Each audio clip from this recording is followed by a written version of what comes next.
Miss হবে না আপনার পছন্দের টিভি শো। দেখুন জি5 অ্যাপে একদম ফ্রি। সারাক্ষণ শুধু জ্যোতিষচর্চা। হ্যাঁ বলো। তুমি কোথায় মা? একটু পরে ফোন করছি তোমায়। কেন? আজকে তো আমার আশীর্বাদ, আমি কি করব? কোনো চিন্তা করো না, তোমার আত্মীয় স্বজন লোকজন সব ঠিক টাইমে পৌঁছে যাবে। হ্যাঁ, শুধু আমার মা আসবেন, কোনোদিনও আসেন। এমনকি আমার বাবার মৃত্যুর খবর পর্যন্ত নিতে আসেন। আমারই কোনো খবর নাই।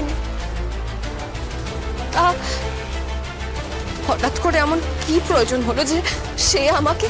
আর একটাও কথা নয়, ফোনটা রাখো।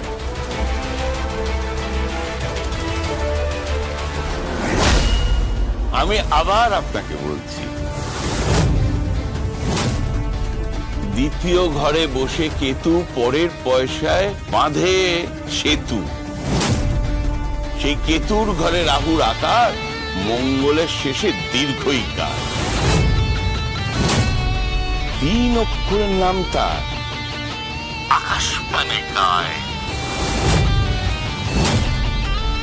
শনির মহাদশায় সে নীতির রানী হয়।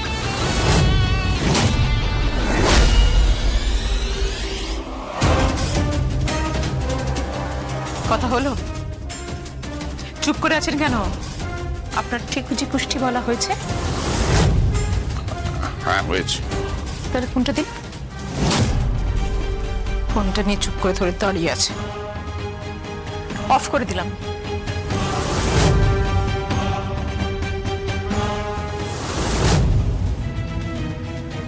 যদি জগদ্ধাত্রী মুখার্জি কৌশিকী মুখার্জি বুদ্ধিমতী হয়, তাহলে তুমি গেছো কাকলি দেবী। এ তোমার রাজনীতির বুদ্ধি নয়, এ হলো জ্যোতিষশাস্ত্রের বুদ্ধি। কথাটা মনে রেখো। এটা কি বলতো?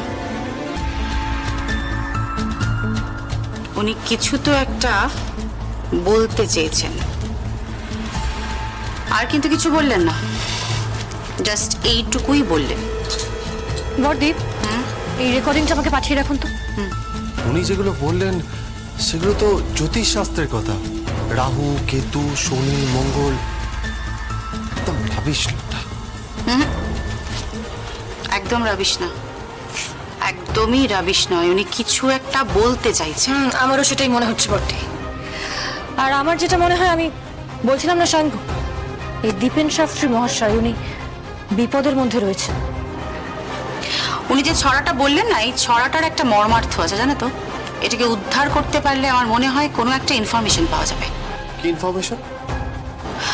উনি কিন্তু আমাকে মালার মায়ের পরিচয় জানাতে চেয়েছিলেন, তাও আবার 50 লক্ষ টাকার বিনিময়ে। তাহলে এই ছড়ার মধ্যেই কি লুকিয়ে আছে মালার মায়ের আসল পরিচয়?